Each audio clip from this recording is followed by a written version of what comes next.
Dean and Ann. Dean and Ann back again. Final Hard Knocks off season. It is the final episode. Is this episode 4? 5. 5. At 5. 5 episodes of off season. First time off season, right? Yes, it was the first so. time. Yeah.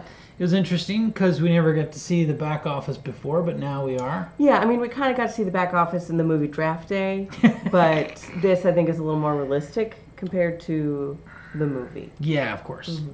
Yeah, that's the way it is with all things. Anyways, we're going to review episode 5, talk about what we think that's all about, and then, yeah. Yes, that's about it. That's exactly what we're going to do. Yeah, so this is finally it's draft day. It's finally draft day. And we get to see here. all 4 days compacted into 30 minutes. Yeah, it was basically quick. It was a quick episode. Yeah. Yeah, we got to see all the kind of the calculations that went into who did they pick and who was left by the time that they got their picks. It was pretty interesting. So day 1, they were picking 6. They had the 6th pick. Pretty good. That's high up. That's high. Well, yeah, that means you sucked last year. Oh yes, that's right. Sorry. So, but they correctly predicted the first 5 picks, so they kind of knew who was going to take who, and that means that their person that they wanted more than anybody else was available, or who they assumed would be available, Malik Neighbors. Yeah. So they got him. He's pretty excited. Yeah. They had the jersey all ready for him. Yeah. that was pretty fascinating to me. That they had the jerseys ready to go. Yeah, I'm like, there must be somebody in the background. Giants, get the Giants jersey, and they had to shuffle through all the jerseys and here it is, guys. I think they make some assumptions, and then they just have 3 or 4 jerseys available for that individual. Okay. But they could also just have somebody, backstage going, really fast. Like a costume. Yeah. So in the name on there. Maybe it's Velcro. It's just. They probably have some robot. The NFL has robots. Yes, they do. But I think sometimes people do things better than robots still. Of course. All right. So that's day 1. That was day 1. Everybody's excited. Very exciting. So then day 2, they had 2 picks that day. They had the 47th pick and the 70th pick. And they got the guys they wanted, Tyler Nubin and Andrew Phillips, cornerback. So, but they were kind of hoping to get 2 other corners who ended up going to other teams. And so I think that I mean, if I was watching this and I was their third choice, I'd be a little upset that like, oh, you wanted those guys, but they got picked ahead of me, so I'm your 9th choice or whatever. I don't know. That'd be. I think wouldn't it be an honor to be picked at all? I mean, when you're that high up, you're gonna get picked. Okay. Yeah, I'm just saying, like, they probably don't even watch this stuff. Maybe they do. I don't know. Who knows? So that was day 2. Anything else interesting happen on day 2? Not that I recall. Yeah, a lot of wheeling and dealing. They were trying to make people were calling them to. Maybe on day 1 they were getting phone calls from other. From the Jets. Remember the Jets called? The Jets called. I think Arizona called. Maybe. Yeah, I can't remember everybody. Yeah. But anyway, so they never made any back deals. They never traded up or traded down.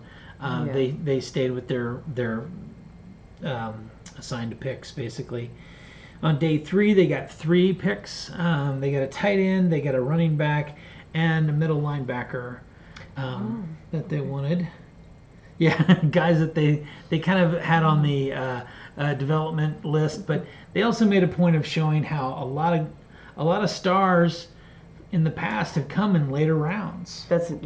Tom Brady. Tom Brady was picked 199. Yeah, so that was interesting. And then they had an after party. They brought all the scouts, the management team and the scouts that made all this stuff happen. They brought them out to a steakhouse and had a big party. Yes.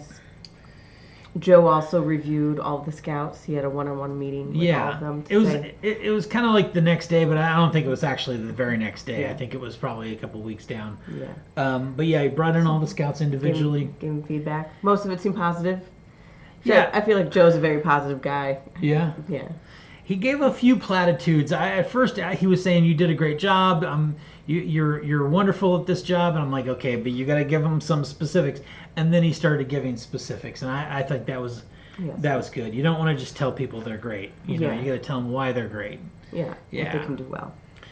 So, anyways, that's the end of the off season, and they kind of handed it off to the coach at the end. There was a cool drone shot where Joe Shane's on the balcony looking out over the practice fields, and coach is out there doing his thing, and it says, "This is the end of the off season," and the drone flies away, and that was pretty cool, I thought. Yeah. So overall, what did you think of the series? I mean, it's it's interesting. It's not as interesting as watching players play. Yeah. Or practice, but it still is. I'm not sure if they'll do this again. I feel like this could be a one and done. Yeah. In a way.